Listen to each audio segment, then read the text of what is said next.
Welcome back to Los Angeles, and today at the Oscars, what fashion trend stood out on the red carpet? Well, Jeannie, I need some more coffee, is a style expert and the digital correspondent for NBC's upcoming reality competition series, Fashion Star, and Zana Roberts-Rossi is a senior fashion editor for Marie Claire. Good morning to both of you. So, Jeannie, let's start with you because we want to talk, but actually I want to ask you both. Thumbs up, thumbs down, overall last night, up or down?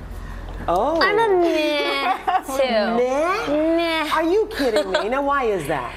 I was just very excited to look forward to the Oscars because we fashion experts look forward to it. It is the Super Bowl of fashion. Oh, it really is. But? And I felt like the stars didn't really go there. You know, some people, they're supposed to save the best look till last. They've got the whole season of all the Golden Globes, the SAGs.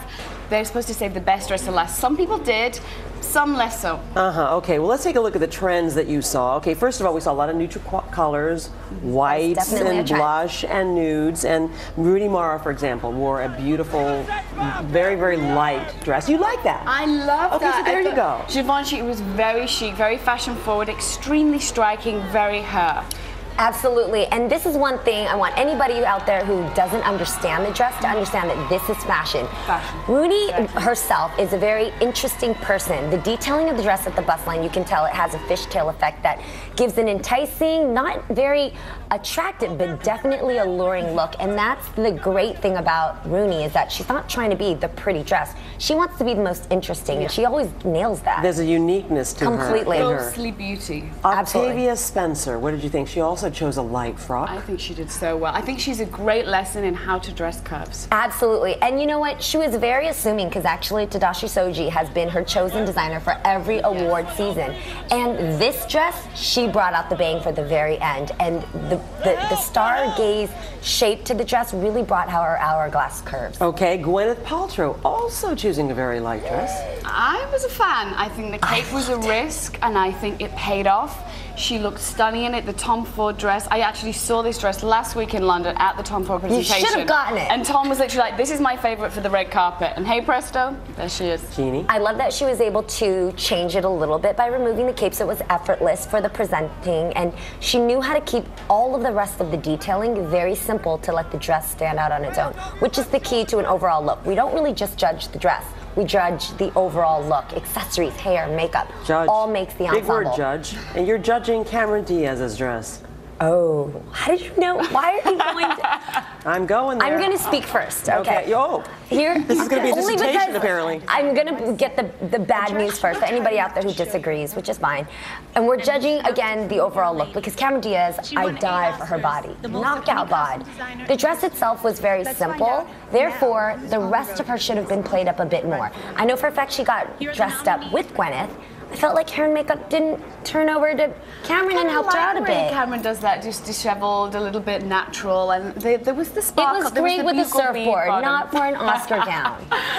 Let's be honest. She's an athletic kind of girl, though. I quite liked her. Okay, fashion point, counterpoint. Now we're going to move on to silhouettes, colors, and and embellishments. And these were all over the map. Let's take a look at Jessica Chastain. I thought this was kind of beautiful, wasn't it? Very regal looking. Gorgeous. Her dress.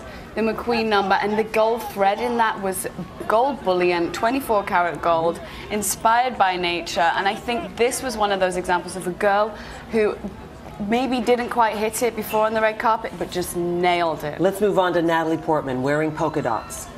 To die for. I think the fact that it was vintage, first of all, and it was a Dior, and it was very, very faint polka dots, but this was Natalie's chance to actually bring it together in a whole classic pretty woman way. Every woman needs that pretty woman moment, you know, with the necklace, and you just picture the whole Richard Gere snap box, and she did the look, and it's beautiful. And this dress is like 60 years old. Exactly. Really? Yeah. Well, great shape. Also, the side sweep. Let's move on to hair. The side sweep is a big trend, which we're not seeing there in Natalie, although it's sort of sweeping to the side, but it's sort of right. That it's kind a complete different. I mean, I could do a side sweep now if I wanted to. Here, but here's the thing that's challenging, there and you it is. tell me too. A side sweep is very challenging to wear because you have to keep very poised because it's really just intricate bobby pins to keep the piece. And so even as Stacy Keibler showed us, poise and elegance is very structured in order to maintain the look. Otherwise, you get strands starting to fall out. And so that's why it is a very key style to have. Okay, and what about jewelry trends? I think it was noticeable by absence almost. You know, there was a lot of money on the red carpet for sure. There was millions of dollars of jewelry. However, it was more minimal. There was the simple short necklaces, and I really kind of liked that. There was definitely a moment. And adding to the understatement, kind of more silver than gold. Absolutely, and I think a lot of the jewelry was in the dresses. Like we said, this embellishment was the big moment, and the actual jewelry itself was less so. Well, you're all saying very positive things about the outfit. So what's the myth part? Why weren't you wowed? I mean, Michelle Williams, for example. And that's why we weren't upset either. We weren't bummed. It was just there wasn't. I think also because Xana and I also were there at Fashion Week and saw the fresh dresses off the runway together for the Style Network, and so we knew exactly what was present for the picking, but we didn't see. I mean, we were wowed more by the runways than we were by the Oscars, I think. All right. Am I right? I agree. You two obviously have more to talk about here, so I'll let you go at it. This is an all-day conversation, by the way. Thank you. Xana Roberts Rossi, thank you so much as well. Thank you so and coming much. up next,